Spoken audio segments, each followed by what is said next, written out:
Hello friends, आजच्या या सेशनमध्ये आपण रक्तमोक्षण टॉपिक पाहणार आहे। व्याख्यामध्ये दिलेला आहे, शरीरातून चिकित्सा या स्वरूपात रक्त विस्तारित करण्याच्या क्रियेला रक्तमोक्षण असे म्हणतात। जे रक्त विस्तारित केलं जातं त्याला रक्तमोक्षण म्हटलेलं आहे। अष्टविध शस्त्रकर्मापैकी विस्तारवण हे 7वे कर्म आहे। येथे विस्तारवण या शब्दाने रक्तविस्तारवण हा अर्थ अभिप्रेत आहे असे डल्लनने स्पष्ट केलेले आहे।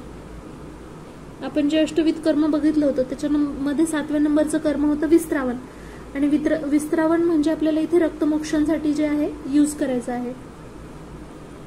यामध्ये पर्यायामध्ये सांगितलेलं आहे अस्त्र विस्तृती। रक्तमोक्षणाला कोणकोणते पर्याय आहेत? अस्त्र विस्तृती, अवसेचन, शोणित मोक्षण, रक्त अवसेचन, रक्त निर्हरण, विस्तारवण, रक्तमोक्षण, रक्त विस्तारवण, शोणित अवसेक। कोणकोणते आहेत फ्रेंड? अस्त्र विस्तृती, अवसेचन, शोणित मोक्षण, रक्त अवसेचन, रक्त निर्हरण, विस्तारवण, रक्तमोक्षण, रक्त विस्तारवण, शोणित अवसेचन अवसेक। सिरावेदचं महत्व सांगितलेलं आहे इथे। ज्याप्रमाणे काय चिकित्सेमध्ये बस्ती चिकित्सा संपूर्ण चिकित्सेचा अर्धा भाग असते, त्याचप्रमाणे सम्यक सिरावेद संपूर्ण शल्य चिकित्सेचा अर्धा भाग आहे। जे सिरावेद आहे ते शल्यमधला अर्धा भाग आहे म्हणलेला आहे। जसं कायमध्ये आपण बस्ती जी आहे ती संपूर्ण चिकित्सेचा अर्धा भाग म्हणतात, तसं सिरावेदला शल्य चिकित्सेचा अर्धा भाग म्हटलेला आहे। स्नेहन चिकित्सा कर्माद्वारा तथा विविध प्रकारचे लेप आदीद्वारा शीघ्रतेने व्याधी शांती होत नाही, परंतु सिरावेद चिकित्सेने व्याधी शीघ्रतेने शांत होतात। स्नेहन चिकित्सा जे आहे ते कर्माद्वारा तथा विविध प्रकारचे लेप आदीद्वारा शीघ्रतेने व्याधी शांती होत नाही, परंतु सिरावेद चिकित्सेने व्याधी शीघ्रतेने शांत होतात। म्हणजे लेप वगैरे आपण जे करतो ना तर त्याच्याद्वारे असं शांत होत नाहीत व्याधी, पण सिरावेद जर केलं ना तर लगेच शीघ्रतेने शांत होते। ज्या प्रकारे काय चिकित्सेमध्ये बस्ती चिकित्सा अर्धी अथवा संपूर्ण चिकित्सा मानली जाते, म्हणजे जे काय चिकित्सा आहे तर त्याच्यामध्ये बस्ती चिकित्सा जी आहे ती अर्धी किंवा संपूर्ण चिकित्सा मानली जाते, त्याचप्रमाणे शल्यतंत्रामध्ये सिरावेद अर्धी अथवा संपूर्ण चिकित्सा मानली जाते। कारण सर्व रोगांमध्ये व सर्व रोग्यांमध्ये रक्त हेच मुख्य दुष्य आश्रयस्थान असल्याने सिरावेद हे प्रथम कर्तव्य आहे।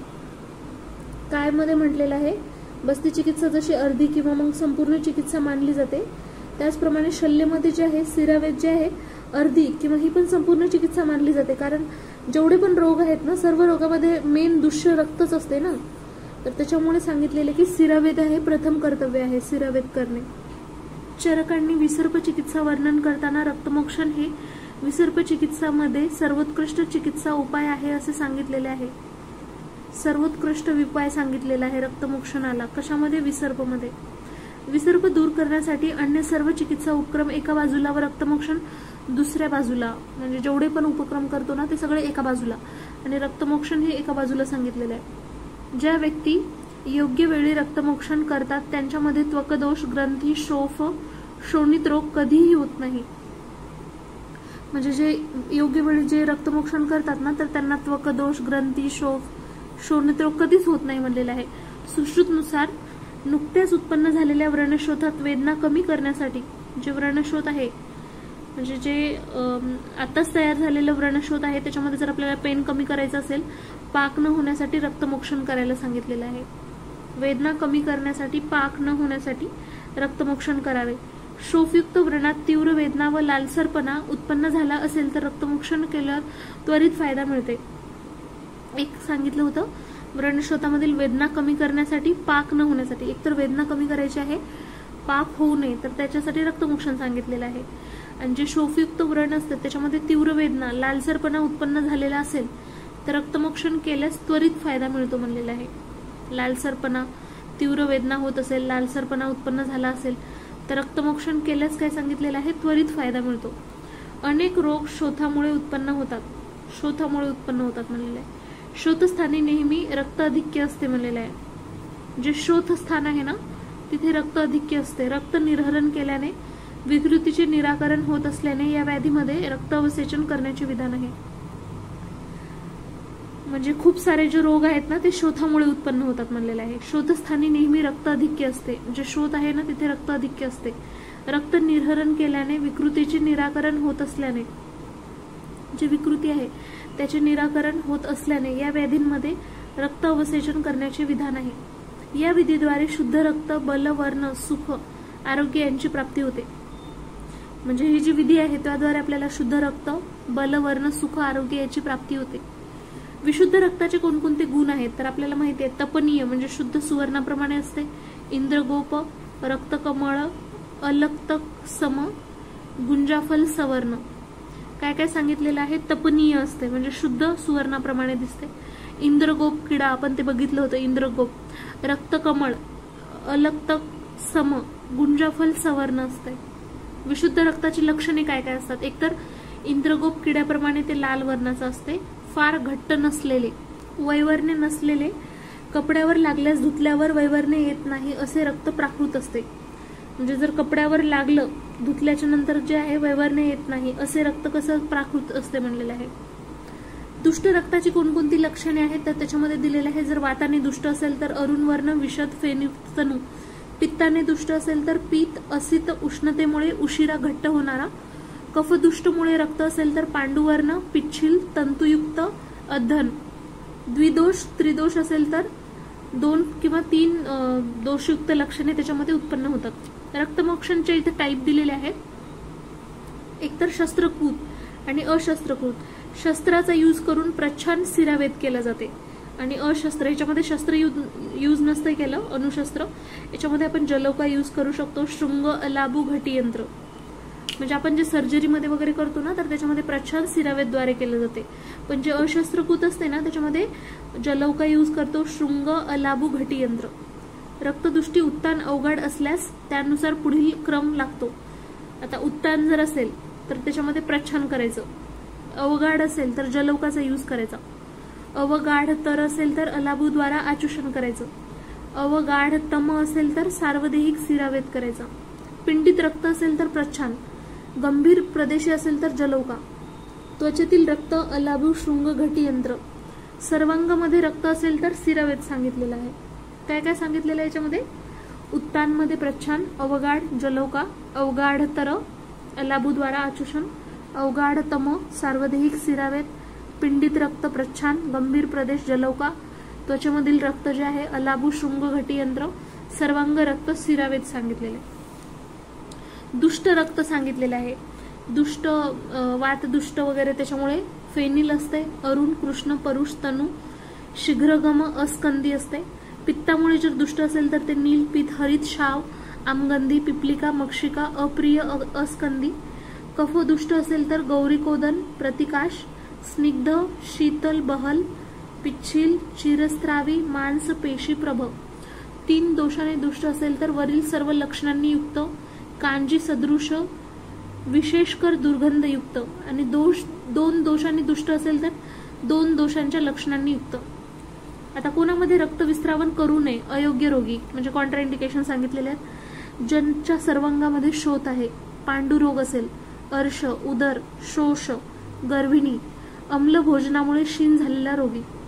काय काय सांगितलेलं आहे, सर्वांगामध्ये शोथ, पांडुरोगी, अर्श, उदर, शोष, गर्भिणी, अम्ल भोजनामुळे क्षीण झालेला रोगी। आता हे सुश्रुतनुसार होतं सूत्रस्थानमध्ये, पण सुश्रुत शारीरमध्ये दिलेलं आहे, बाल, वृद्ध, वृक्ष, शत, क्षीण, भीरू, परिश्रांत, स्त्री कर्षित, मध्यकर्षित, अध्वकर्षित म्हणजे दूरच्या प्रवासाने जे थकलेला असेल, वामित, वमित, विरिक्त, आस्थापित, जागरित, जागरित म्हणजे रात्रभर ज्यांनी जागरण केलेलं असेल, नपुंसक, कृश, गर्भिणी, काश, श्वास, शोष, प्रवृद्ध, ज्वर, आक्षेपक, पक्षाघात, उपवास, पिपासा, मूर्छा पीडित। सिरेची यंत्रणा केल्याशिवाय, सिरा तिर्यक असताना, सिरा स्पष्ट दिसत नसल्यास, अतिथंड, अतिउष्णकाली, प्रवातकाली, अभ्रकाली। काय काय सांगितले, रक्तविस्रावण अयोग्य रोगीमध्ये बाल, वृद्ध, वृक्ष, शत, क्षीण, भीरू, परिश्रांत, स्त्री कर्षित, मध्यकर्षित, अध्वकर्षित, वमित, विरिक्त, आस्थापित, जागरित, नपुंसक, कृश, गर्भिणी, काश, श्वास, शोष, प्रवृद्ध, ज्वर, आक्षेपक, पक्षाघात, उपवास, पिपासा, मूर्छा पीडित। सिरेची यंत्रणा केल्याशिवाय, सिरा तिर्यक असताना, सिरा स्पष्ट दिसत नसल्यास, अति थंड अतिउष्णकाली, प्रवातकाली, अभ्रकाली. नंतर सांगितलेलं आहे रक्तविस्त्रावन योग्य व्याधी म्हणजे कोणामध्ये करायचं. हे जे बघितलं होतं ते कोणामध्ये नाही करायचं होतं, आता कोणामध्ये करायचं रक्तविस्त्रावन. तर एक तर मुखपाक अक्षिरोग मध्ये, नासिका मुख मध्ये दुर्गंधी असेल तर, रक्तगुल्म मध्ये, उपकुश, विसर्प, रक्तपित्त, प्रमिलक, नेहमीची चिंतातूर राहतात, विद्रवधी, रक्तमेह, प्रदर, वातरक्त, वैवर्ण्य, अग्निमांद्य, पिपासा, गुरुगात्रता, संताप, अतिदौर्बल्य, अरुची, शिरशूलः, विदाह, तिक्त अम्लोद्गार, क्लम, क्रोध प्रचुरता, बुद्धिमोह, लवनस्यता, स्वेदाधिक्य, शरीराची दुर्गंधी येत असेल तर, मद, कंप, स्वरभेद, तंद्रा, निद्राधिक्य, तमदर्शन, कंडू, पीडका, कुष्ठ, चर्मदल. म्हणजे हे बघू शकता की काय काय दिलेलं आहे रक्तविस्त्रावांमध्ये. जास्त करून तर मुखरोग, अक्षी आपले डोळ्याचे रोग आहेत, दुर्गंधी मुखामध्ये असेल किंवा पूर्ण शरीराची दुर्गंधी असेल तरी पण. गुल्ममध्ये दिलं होतं की रक्त गुल्ममध्ये करू शकतो, विसर्पमध्ये, उपकुशमध्ये, रक्तपित्त, प्रमिलकमध्ये, विद्रधी असेल तर, रक्तमेह, प्रदरमध्ये पण करता येते, वातरक्तमध्ये, वैवर्ण्य. जर कुणाची अग्निमांद्य असेल तरी पण करता येते, पिपासा, गुरुगात्रता, संताप, अतिदौर्बल्य, अरुची, शिरशूल, विदाह, तिक्त अम्लोद्गार असेल तर, क्लम, क्रोध प्रचुरता, बुद्धिमोह, लवनस्यता, स्वेदाधिक्य, शरीरमध्ये दुर्गंध असेल, मद, कंप, स्वरभेद, तंद्रा, निद्राधिक्य, तमदर्शन, कंडू, पीडका, कुष्ठ, चर्मदल. प्रकुपित जो वायू आहे तो त्वक, मांस, रक्तशिरा आदी यात उपस्थित असेल तर त्याच्या उपचारार्थ स्नेहन, अभ्यंग, उपनाह, मर्दन, आलेपन अथवा रक्तमोक्षण करतात. जो वायू असतो ना तो जर त्वक, मांस, रक्त, शिरा आदी उपस्थित असेल याच्यामध्ये असेल तर त्याच्या उपचारार्थ आपण काय करतो, स्नेहन, अभ्यंग, उपनाह, मर्दन, आलेपन करतो. प्रच्छानमध्ये विधी काय सांगितलेली आहे याच्यामध्ये. प्रच्छान एवं शिरा वेधनमध्ये शस्त्राचा रक्तविस्त्रावनासाठी या प्रकारे उपयोग करावा. जे रक्तविस्त्रावन आहे त्याच्यासाठी उपयोग करावा म्हणलेला आहे. शस्त्राचा जो आहे रक्तविस्त्रावनासाठी या प्रकारे उपयोग करावा की ते रुजू, असंकीर्ण, सूक्ष्म, राग, अवगाढ, अनुन्नात, नॉट व्हेरी सुपरफिशियल, अशुकारी तसे असावा म्हणलेला आहे. मर्म, शिरा, स्नायू, संधी या ठिकाणी आघात होऊ नये. म्हणजे प्रच्छन्न विधीमध्ये एकतर सांगितले की रक्तविस्त्रावनासाठी जे आहे शस्त्राचा जो यूज करतो आपण तर ते कसं असायला पाहिजे शस्त्र. एकतर रुजू, स्ट्रेट, असंकीर्ण, not very near to each other, सूक्ष्म, फाईन, अवगाढ, नॉट व्हेरी डीप, अनुन्नात, नॉट व्हेरी सुपरफिशियल, आशुकारी, क्विक इन ऍक्शन असावा. म्हणजे आपण जे शस्त्र यूज करतो ते कसं असायला पाहिजे. आणि मर्म, शिरा, स्नायू, संधी या ठिकाणी आघात नाही करायचा, होऊ द्यायचा नाही. ठीक आहे. आघात.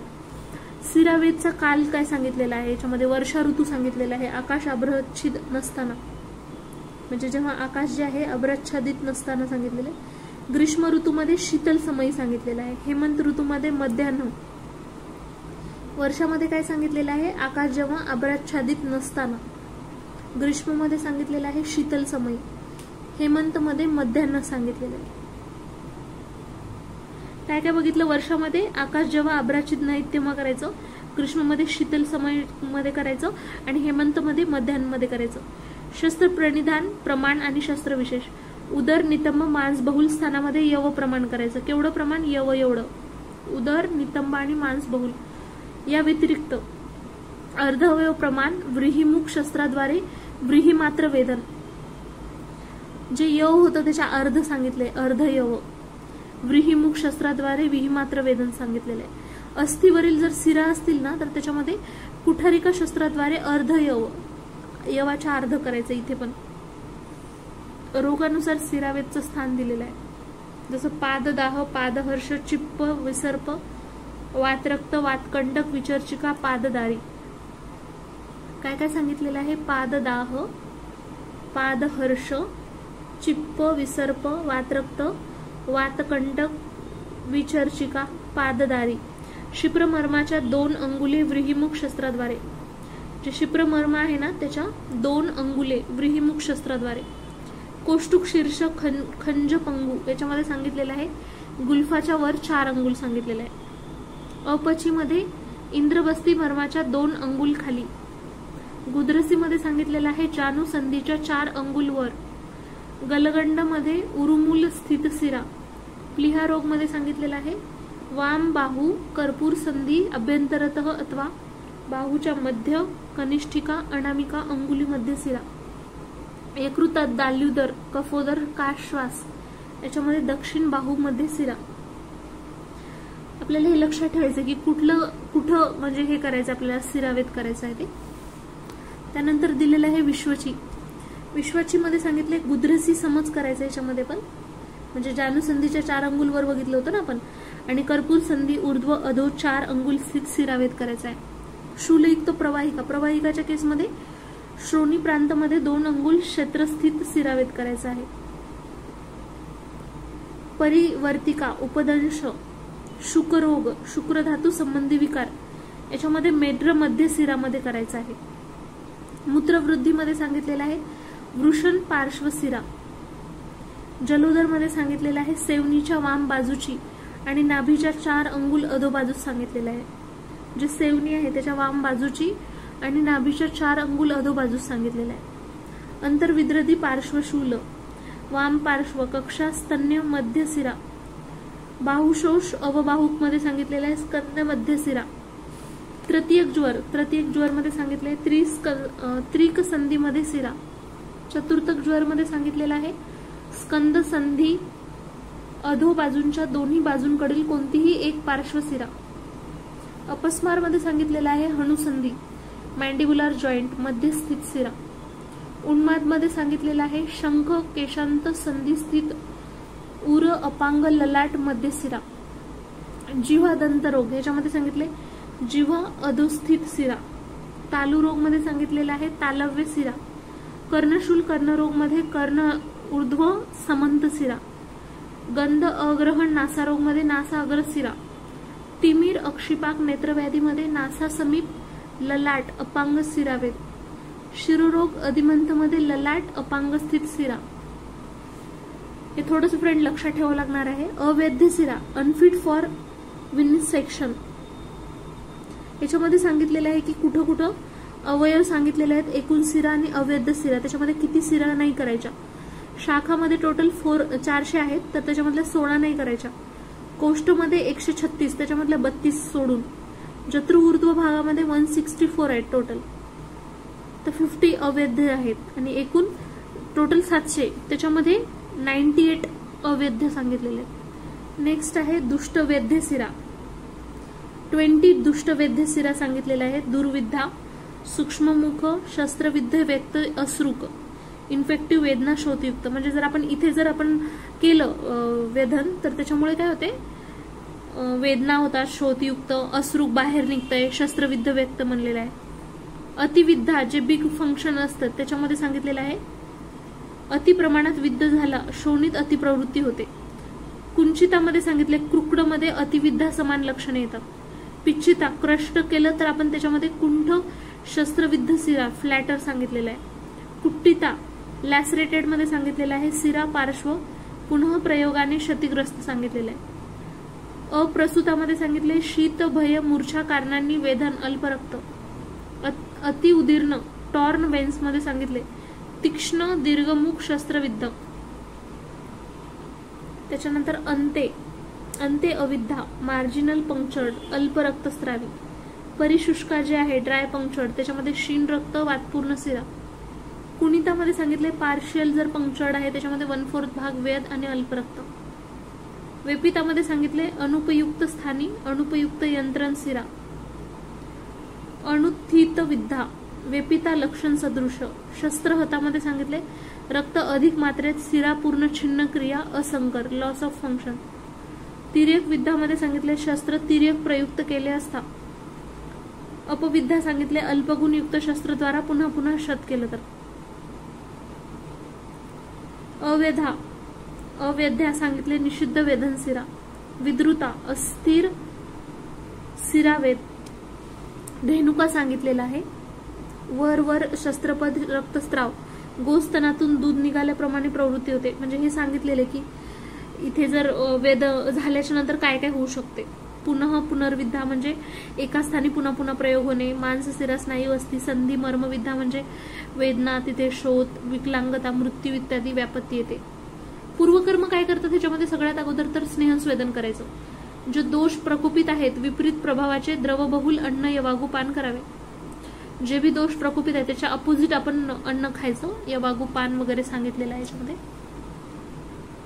त्यानंतर सांगितलेलं आहे सिरा वेदना साठीच्या योग्य कालामध्ये रुग्णास बसवून अथवा उभे ठेवून कष्ट होणार नाही अशा स्थितीमध्ये ठेवून वस्त्रपट्ट, चर्म, अंतर्वल्कल्ल, लता यापैकी कोणत्याही एकाच्या सहाय्याने वरील स्थानास न अति अवगाढ, न अति शिथिल, न अति गाढ आणि न अति शिथिल अशा स्वरूपात बांधावे.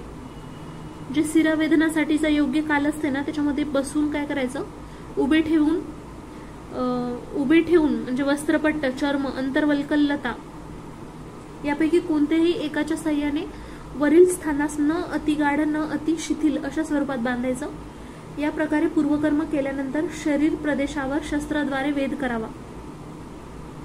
प्रधान कर्म मध्ये काय सांगितलेलं आहे, रोगी बलवान, दोष खूप प्रबल, रोगी वयस्थ असेल तर जास्तीत जास्त रक्त काढावे.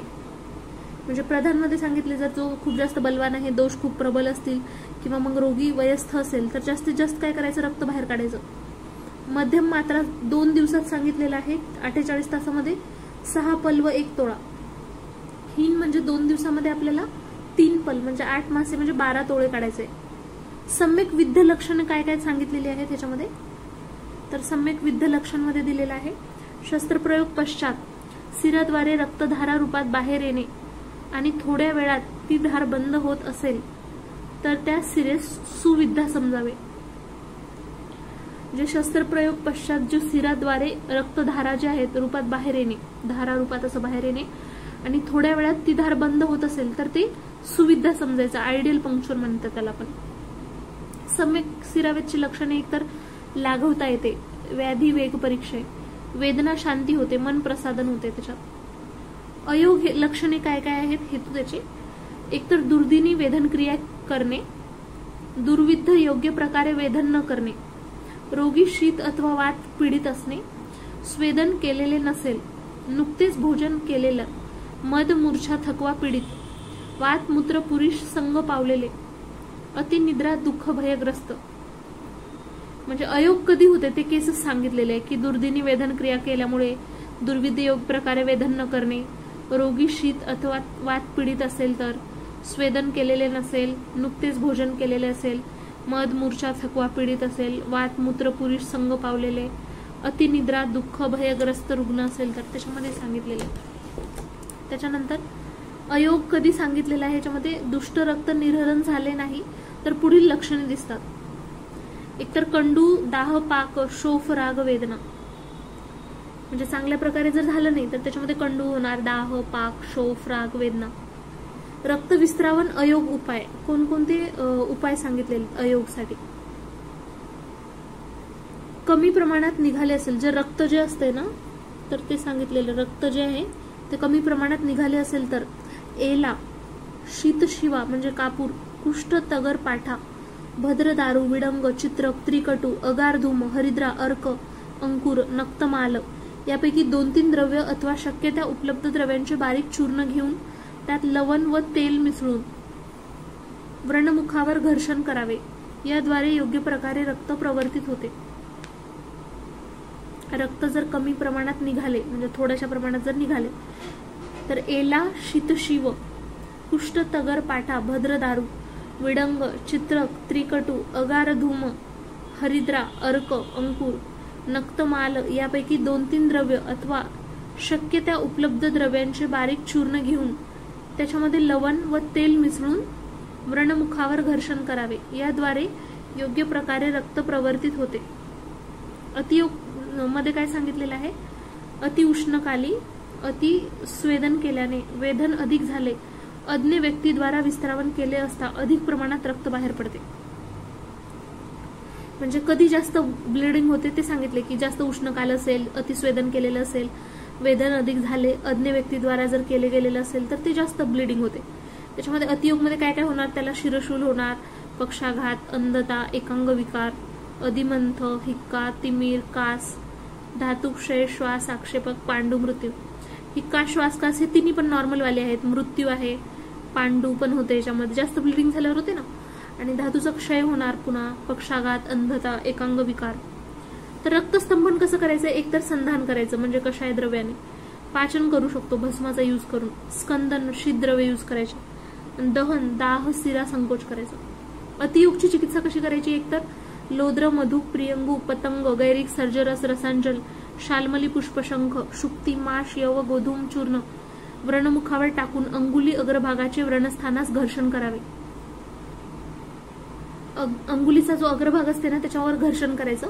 सर्जरस, अर्जुन, अरिमेद, मेषशृंग, धन्वन, त्वकचूर्ण सिरा मुखावर दाबून ठेवावे. उपद्रवांनी उपचार व्यवस्था करावी. गाढ स्वरूपाचा बंद बांधावा. जे बंद आपण बांधणार ना तो कसा असायला पाहिजे, गाढ स्वरूपाचा. उपद्रव्यांनी उपचार व्यवस्था करावी. शीत भोजन व शीत ग्रहात राहावे. शीत सगळं करायचं. क्षार द्रव्य लावायचं, दहन कर्म करायचं. शीतल व्रस्ताने व्रण आच्छादित करायचं. रेशमाची राख, समुद्र फेन, लाक्षा चूर्ण हे जे सांगितलेलं आहे. व्रणस्थानावर ठेवून व्रणबंधन करायचं. शीतद्रव्याने लेपन करायचं, परिषेक करायचं. वेदन स्थानाच्या खालील दुसऱ्या एखाद्या सिरेचा वेध करायला सांगितलेला आहे. अजून सांगितलेले की जी शर्करा आहे, मधु आहे, शर्करा मिसळून काकोल्यादी क्वात पिण्यास द्यावा. जे काकोल्यादी क्वात आहे ते पिण्यास द्यावा. कृष्ण हरिण, ताम्र हरिण, मेंढा, ससा, म्हैस याचे रक्त पिण्यास द्यावे म्हणलेले आहे. कृष्ण हरिण, ताम्र हरिण, मेंढा, ससा, म्हैस, वराह यांचे जे रक्त आहे ते पिण्यास द्यावे. क्षीर, मुद्गयूष, मांसरस, स्निग्ध द्रव्य खाण्यास द्यावे. क्षीर, मुद्गयूष, मांसरस, स्निग्ध द्रव्य खाण्यास द्यावे. पश्चात कर्म मध्ये सांगितलेले आहे ज्याचे रक्तमोक्षण केले आहे त्याच्यामध्ये शीतल सेकादी उपचारांमुळे जर वात दोष प्रकोपित झालेला असेल तर शूल, शोफ युक्त व्रणस्थानी कोष्ण घृताचा परिषेक देऊन उपचार करावा. म्हणजे ज्याचं रक्तमोक्षण केले आहे ना त्याच्यामध्ये काय करायचं, शीतल सेकादी उपचाराने जर वात दोष प्रकोपित झालेला असेल तर शूल, शोफ युक्त व्रणस्थानी कोष्ण घृताचा काय करायचा, परिषेक द्यायचा. आणि व्रणांनी काय करायचं, शीतल जलाद्वारे प्रक्षालन करून घ्यायचं. शिरामुखावर काय करायचं, तेलाचा बोळा ठेवायचा आणि जे शिराचं मुख आहे ना ते बांधून टाकायचं. रक्तस्राव योग्य प्रमाणात झाल्यावर यंत्र काढून घ्यावे. पथ्य अपत्य काय फॉलो करायचं याच्यामध्ये, सगळ्यात अगोदर अपत्यमध्ये सांगितले 1 महिन्यापर्यंत क्रोध आणि विरुद्ध आहार सांगितलेला आहे. 1 महिन्यापर्यंत सांगितलेला आहे आयास, मैथून, दिवास्वा, व्यायाम, यान, अध्ययन, आतप, अतिबडबड नाही करायची. असात्म्य आहार नाही घ्यायचा, अजीर्ण यांचा निषेध करायचा. अपत्यमध्ये सांगितलेलं. आता जीव रक्ताची रक्षा कशी करावी, म्हणजे आता ब्लड इतकं इम्पॉर्टंट आहे आपल्या बॉडीमध्ये, त्याची रक्षा कशी करायची. तर सगळ्यात अगोदर शरीराचे मूल जे आहे ते रक्तच आहे. रुधिराच्या आधारावर सगळं काही अवलंबून असते. अतः रक्ताची रक्षा करणे आवश्यक आहे, कारण रक्त हे जीवाचे दुसरे नाव आहे. रक्त जे आहे ते जीवाचे दुसरे नाव आहे. रक्तविस्रावांची कारमुकता सांगितलेली आहे. कुसुंब पुष्पाला तोडल्यावर ज्याप्रमाणे पीतस्त्राव होतो, जे कुसुंब पुष्प आहे त्याला तोडल्यावर प्रथम पीतस्त्राव होतो, त्याचप्रमाणे शिरवधन केल्यानंतर सर्वप्रथम अशुद्ध रक्त बाहेर येते म्हणलेलं आहे. जे कुसुंब पुष्प आहे त्याला तोडल्यावर ज्याप्रमाणे प्रथम पीत रक्तस्त्राव होतो त्याचप्रमाणे शिरावेदन केल्यावर सर्वप्रथम अशुद्ध रक्त बाहेर येते. शिरावेद याने सर्व रोगांचा समूळ नाश होतो, म्हणजे सगळे जे रोग आहेत त्याचा नाश होतो. ज्याप्रमाणे शेताचा बांध तोडल्यावर शेतातील पाणी वाहून गेल्याने शाली तांदूळ नष्ट पावतात. संक्षिप्त मध्ये इथे रक्तमोक्षण दिलेलं आहे. अशस्त्रकृत मध्ये आपण शृंग, जलौका आणि अलाबू. शृंग मध्ये स्निग्ध उष्ण मधुर यूज करायचं, वात दोष विकार मध्ये यूज करतात. अजून सांगितलेलं आहे अवगाढतम दोष असल्यास प्रयोग करायचा आणि स्थानिक प्रयोग करायचा याचा. जलौकामध्ये सांगितले शीत पित्तज विकारामध्ये यूज करायचं, अवगाढ दोष असल्यास प्रयोग करायचा आणि स्थानिक प्रयोग. अलाबू मध्ये सांगितलेलं आहे वृक्ष, कटू, तीक्ष्ण द्रव्य ह्याच्यामध्ये यूज करायचे. कफज विकारमध्ये यूज करायचं, अवगाढ तर दोष असल्यास प्रयोग करायचा आणि स्थानिक प्रयोग. शस्त्रकृत मध्ये प्रच्छान आणि शिरावेद. प्रच्छान मध्ये सांगितले रुजू, असंकीर्ण, सूक्ष्म, सम, आशु. अनवगाढ त्रिदोषज पिंडीत रक्त असल्यास प्रयोग करायचा ह्याचा आणि स्थानिक प्रयोग. सिरावेदमध्ये त्रिदोष विकारामध्ये यूज करायचं. सार्वदेहिक अवगाढता असल्यास प्रयोग करायचं, सार्वदेहिक प्रयोग. जलौकाचरण विधी, जलौका विषयी सांगितले. जल हे ज्यांचे आयुष्य आहे त्यांना जलायुका असे म्हणतात. जल हेच ओक निवास स्थान आहे अशांना जलौका म्हणतात. आपल्याला 2 प्रकारच्या माहिती आहेत, सविश निर्विश. सविश जे आहेत टोटल 12 आहेत, सविश 6 आणि निर्विश 6. सविशचे नावं दिलेली आहेत कृष्णा, कबुरी, अलगर्दा, इंद्रा, युधा, सामुद्रिका, गोचंदना. आणि निर्विश मध्ये सांगितले कपिला, पिंगला, शंखमुखी, मुशिका, पुंडरीक मुखी आणि सावरिका. सविश जलौका विषयी आपण पाहू. सविश जलौका त्याच्यामध्ये आपण जे नावं पाहिले होते, कृष्णा म्हणजे अंजनाच्या चूर्णाप्रमाणे काळ्या रंगाची व मोठ्या डोक्याची असते. कर्बुरा जी असते ती वर्मी मत्स्याप्रमाणे लांब आणि उदरावर उन्नत रेषा असतात जिच्या. अलगर्दा शरीरावर रोम, विशाल पार्श्वभाग व कृष्णमुख. शरीर आहे त्याच्यावर रोम, विशाल पार्श्वभाग व कृष्णमुख. इंद्रायुधा पृष्ठभाग इंद्रधनुष्याप्रमाणे चित्रित. सामुद्रिकामध्ये सांगितलेलं आहे काळ्या व पिवळ्या वर्णाचे डाग असून अनेक प्रकारचे विचित्र असे पुष्प रेखांकित असतात. गोचंदनामध्ये सांगितले आहे बैलाच्या वृषणाप्रमाणे अधोभागी 2 भागात विभाजित परंतु जोडलेली असणारी व ऱ्हस्व मुख असलेली. सविश जलौकाचा मनुष्यामध्ये उपयोग करण्यात आल्यास खालील दुष्परिणाम दिसून येतात. जर आपण यूज केलं, सविश आहे तर यूज नसतात करत ना, पण जर केलं, जलौका दंश वाटते त्या दंशस्थानी काय काय होते, सूज येते, अधिक प्रमाणात कंडू होते, मूर्छा, ज्वर, दाह, वमन, मद, थकवा. काय काय सांगितलेलं आहे, सूज येते, अधिक प्रमाणामध्ये कंडू होते, मूर्छा, ज्वर, दाह. आता फ्रेंड्स यामध्ये निर्विष जलौका विषयी आपण पाहू. निर्विष जलौकामध्ये कपिला दिलेला आहे. मनशिलाच्या वर्णाप्रमाणे असलेल्या पिवळ्या रंगाने पार्श्वभाग रंगलेला असतो. पृष्ठभाग स्निग्ध असतो व मुदगाप्रमाणे रंग. मनशिला असते ना त्याच्या वर्णाप्रमाणे असलेल्या पिवळ्या रंगाने पार्श्वभाग रंगलेला असतो आणि जो पृष्ठभाग आहे तो स्निग्ध असतो व मुदगाप्रमाणे रंग. पिंगला सांगितलेला आहे काही प्रमाणात लाल वर्णाची गोलाकार, काही प्रमाणात पिंग वर्णाची व शीघ्रतेने चालणारी असते. शंखमुखी सांगितलेला आहे यकृत वर्णाप्रमाणे असणारी म्हणजे काही निळसर लोहित वर्णाची, शीघ्रतेने रक्त पिणारी, लांब व तीक्ष्ण मुखी असणारी. मुशिकामध्ये सांगितलेलं आहे उंदीराप्रमाणे आकार व वर्ण असणारी, दुर्गंधित. पुंडरीक मुखीमध्ये सांगितले मुगाप्रमाणे हिरव्या रंगाची व कमळाप्रमाणे विस्तारित जिचं मुख आहे. सावरिकामध्ये दिलेला आहे कमळाच्या पानाप्रमाणे वर्ण व 18 अंगुले लांब. या निर्विष जलौकाचा उपयोग पशु व मनुष्य जल दूषित रक्त स्त्रावनासाठी उपयोग केला जातो. हे जे निर्विष जलौका आहे त्याचा उपयोग सांगितलेला आहे पशु व मनुष्याला दूषित रक्त स्त्रावनासाठी उपयोग केला जातो. अशा प्रकारे सविश जलौकाची लक्षणे व उपयोग सुश्रुतने जलौकाचरणी अध्यायात वर्णन केलेलं आहे. हारितनुसार सांगितलेलं आहे. जलौके 4 प्रकार सांगितलेले आहेत. इंद्रायुधा, रोहिणी, कालिका, धुम्रा. इंद्रायुधा सांगितले नील वर्णाची असते, पार्श्वभागी लाल वर्णाची, तीक्ष्ण मुख, निर्मळ व खोल पाण्यात दगडाच्या चिरात राहणारी. दंश झाल्यास उदररोग, विद्रधी, दाह, शोथ, मूर्छा, विष व्याधी उत्पन्न होतात. रोहिणी सांगितलेले आहे नील वर्णाची असते, पार्श्वभाग पिवळा रंग असते, अंकुशाप्रमाणे मुख असते, कमल नालेत राहणारी, दंशस्थानी विद्रधी, विसर्प, शोथ इत्यादी लक्षणे दिसतात. कालिकामध्ये सांगितले काळ्या रंगाची असते, माशाबरोबर राहणारी, ही जलौका त्याज्य सांगितलेली असते. धुम्रामध्ये सांगितले कबूतर व माहिष प्रमाणे काळ्या रंगाची असते, पिवळ्या रंगाचे तिचं उदर असते, अर्धचंद्राप्रमाणे मुख, चिखल व घाण, गढूळ पाण्यात राहणारी, उपद्रव रहित आणि रक्तमोक्षणासाठी श्रेष्ठ सांगितलेली आहे. निर्विष जलौकेसाठी प्रशस्त क्षेत्र कोणतं आहे तर पहिलं यवन दिलेलं आहे. अरब कंट्रीज किंवा सेंट्रल युरोपमध्ये सांगितलेलं आहे. पांडाईमध्ये साऊथ इंडियामध्ये, सह्यमध्ये mountain ranges near the Narbada, पौतन, मथुरा प्रदेश 4 ठिकाणी सांगितलेले आहे. वरील प्रदेशात आढळणारी जलौका ही शरीराने स्थूल, बलवान, शीघ्र रक्तपान करणारी, फास्ट सकर, भरपूर रक्तपान करणारी आणि विशेषतः निर्विष असते म्हणलेले आहे. त्यामुळे या प्रदेशात आढळणाऱ्या जलौकाचा वापर रक्तमोक्षणासाठी अधिक प्रमाणात करतात. निर्विष जलौका विपुल जल विपुल जल व सुगंधयुक्त स्थानी निवास करतात. निर्वी जलौका या विषारी पदार्थाचे सेवन करत नाहीत, त्या फक्त शैवाल आदीचंच भक्षण करतात म्हणलेलं आहे. सविष जलौका या विषाक्त स्थानात मांस, किडे, बेडूक, मूत्र, पुरुष आदींना सडलेले गढूळ पाणी यात राहतात. निर्वी जलौका या कमल, उत्पल, नलीन, कुमुद, सौगंधित, कुवलय, पुंडरीक शैवाल जलात राहतात. जलौका ग्रहणोपाय आणि पोषण. कोणती जलौका म्हणजे आपण घेतली पाहिजे आणि त्याचं पोषण कसं करायचं? जलौका पकडताना ओल्या चामड्याने अन्य उपायांनी पकडाव्यात. डलन आणि जलौकाचा संग्रह हा शरद ऋतूत सांगितलेला आहे.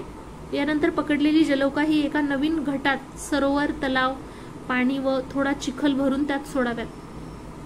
शैवाल, शुष्क मांस, केशरू, सिंघाडे, कमल, नाल आदी तसेच पाण्यात उत्पन्न होणाऱ्या वनस्पतीच्या कंदाचे चूर्ण करून त्यांना खाण्यास द्यावे. जलौकाच्या निवासासाठी त्यात घटात पाण्यात निर्माण होणारी कमल आदी यांची हिरवी पाने सोडावीत. म्हणजे कमल वगैरे असतात ना, त्याची हिरवी पाने टाकायची. 3 दिवसांनी घटातील पाणी बदलून त्यात नवीन पाणी भरावे. 3 दिवसांना पाणी चेंज करायचं. वरील प्रमाणे वर्णन केलेले खाद्यपदार्थ सुद्धा 3 दिवसांनी द्यावे. 7 दिवसानंतर घट बदलून नवीन घट्ट द्यावा म्हणलेले आहे. अयोग्य जलौकामध्ये सांगितलेलं आहे. मध्यभागी स्थूल म्हणजे मध्यभागी एक्सपांडेड, कुरूप, पृथू, मंद चेष्टा, रुग्णाच्या अंगाला व्यवस्थित पकडत नसणारी, अल्प प्रमाणात रक्तपान करणारी, कृष्णा, कर्बुरा आदी सविष जलौका रक्तमोक्षणासाठी अयोग्य आहे म्हणलेले आहे. जे सविष असतात ना ते अयोग्य सांगितलेलं आहे. आता कोणत्या व्यक्तीला आपण जलौका देऊ शकतो? योग्य व्यक्ती कोणते आहेत? राजा, धनवान पुरुष, बालक, वृद्ध, भित्रा, दुर्बल स्त्री आदी कोमल प्रकृती असणाऱ्या व्यक्तींच्या कल्याणासाठी जलौकाद्वारा शोणित अवसेचन करण्यासाठी परम सुकुमार आहे. विधी कशी करायची? पूर्वकर्मामध्ये सगळ्यात अगोदर काय करायचं? साध्य अशा व्याधींचे निदान करून जलौकाउच्चारण करण्यास सुरुवात करावी. जलौकाउच्चारण करण्यासाठी सर्वप्रथम यंत्रसामुग्री गोळा करायची, जसे किडनी ट्रे, कापूस, हरिद्रा चूर्ण, कवलिका, सुची, सैंधव इत्यादी. यानंतर ज्या रुग्णास जलौकाउच्चारण करायचे आहे त्यास बसून अथवा झोपून जलौका लावण्याच्या स्थानी जर व्रण नसेल तर मृत्तिका व शेण यांच्या चूर्णाने अवघर्षण करून तो भाग वृक्ष करावा. यानंतर जलौकाच्या शरीराला मोहरी व हळद यांच्या कलकाने आलेप करून पाण्यात काही काळासाठी ठेवावी. यानंतर जलौकेची ग्लानी दूर झाली असे समजून रुग्णाच्या व्रणावर अथवा दूषित स्थानावर प्रयोग करावा. अष्टांगानुसार जलौकाउच्चारण करण्यासाठी 5-6 अंगुले लांब निर्विष जलौका असावी. जीर्ण व्याधीमध्ये तसेच नर जलौका, नवीन व्याधीमध्ये स्त्री जलौका. जीर्ण असेल तर त्याच्यामध्ये नर आणि नवीन व्याधी असेल तर स्त्री म्हणलेला आहे. जलौकाचा वापर करावा.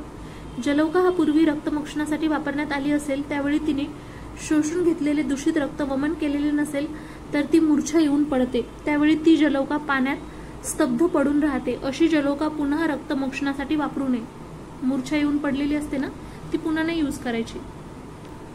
त्यावेळी काय करायचं? दुसरी जलौका घेऊन तिला काय करायचं? मोहरी, हळद याच्या कलकात घोळून पाण्यात ठेवून त्यानंतर जलौकाचा मलमूत्र त्याग झाल्यानंतर अवंती सोम म्हणजे कांजी तक्र यात ठेवून तिला पुन्हा उत्साहित करावे. यानंतर रुग्णास बसून झोपून दंशस्थानाला मृत्तिका गोमय चूर्णाने रुक्षण करावे. त्यानंतर जलौका दंशस्थानी ठेवावे. प्रधान कर्मामध्ये सांगितलेलं आहे जलौकाचे जे शरीर असते ते तनू श्वेत आर्द्र वस्त्राने आच्छादित करावे. जलौका पाण्यात राहणारी असते. ज्यावेळी ती अवसेचन करते त्यावेळी ती पाण्याच्या बाहेर राहते. त्यावेळी तिच्याकडून पूर्ण कार्यक्षमतेने कार्य घडून येण्यास अडथळा निर्माण होतो.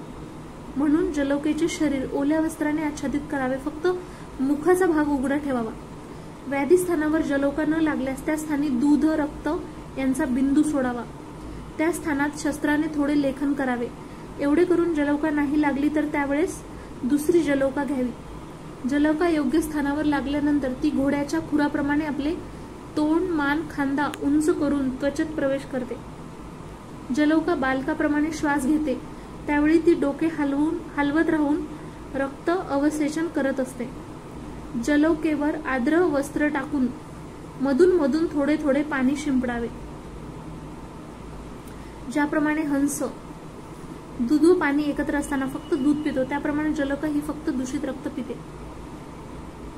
जलौकाने दंश केलेल्या स्थानी तोद, कंडू ही लक्षणे दिसत असल्यास जलौका शुद्ध रक्त पीत आहे, तरी देखील जलौका दंशस्थानातून विमुक्त होत नसेल त्यावेळी सेंधव लावून अवचूर्णन करावे, दंशस्थानापासून सोडून घ्यावी. अष्टांग संग्रहानुसार जलौकेला दंशस्थानापासून सोडण्यासाठी मधु, सेंधव याचा वापर करण्यास सांगितलेला आहे. आता पश्चात कर्म सांगितलेलं आहे. जलौका दुष्ट स्थानापासून अशुद्ध रक्त शोषून जमिनीवर गळून पडते, त्यावेळी तिच्या शरीरावर तांदूळाच्या चूर्णाचा लेप करावा. तेल, लवण एकत्रित करून ते जलौकेच्या मुखावर लावावे. त्यानंतर डाव्या हाताच्या अंगठ्याने शेपटी पकडून उजव्या हाताच्या अंगठा व अंगुली यात धरून हळूहळू खाली मुखाकडे पिळून घ्यावी. मुख चांगल्यारीत्या वामित झाले असल्याची चिन्हे दिसू लागेपर्यंत जलौकेचे रक्तवमन करत राहावे. सम्यक वमन झाले त्या जलौकेच्या पाण्याच्या पात्रात सोडावे. त्यावेळी तिच्यात भोक्तू कामा सती रचरेत हे लक्षण दिसते, म्हणजे काहीतरी खाण्यासाठी इकडे तिकडे ती फिरते. ती जलौका पाण्यात टाकल्यावर तळाला बसते व इकडे तिकडे फिरत नाही, त्यावेळी तिला दुर्वांत समजावे. म्हणजे टाकल्याच्या नंतर जर ती बसूनच राहिली आणि फिरत पण नाही काही नाही तर व्यवस्थितरित्या पुन्हा वमन करायचे तिला. जलौकेचे योग्य प्रकारे वमन न झाल्यास तिला इंद्रमद नावाचा असाध्य व्याधी होतो. उत्तम प्रवर वमन झालेल्या जलौकेला पुन्हा योग्य अशा स्वच्छ आणि पोषक अशा घटात ठेवावे. 7 दिवसापर्यंत जलौकेचा पुन्हा वापर करू नये. 7 दिवसापर्यंत यूज नाही करायचा त्या जलौकेचा. रक्ताचा योग अयोग यांचा विचार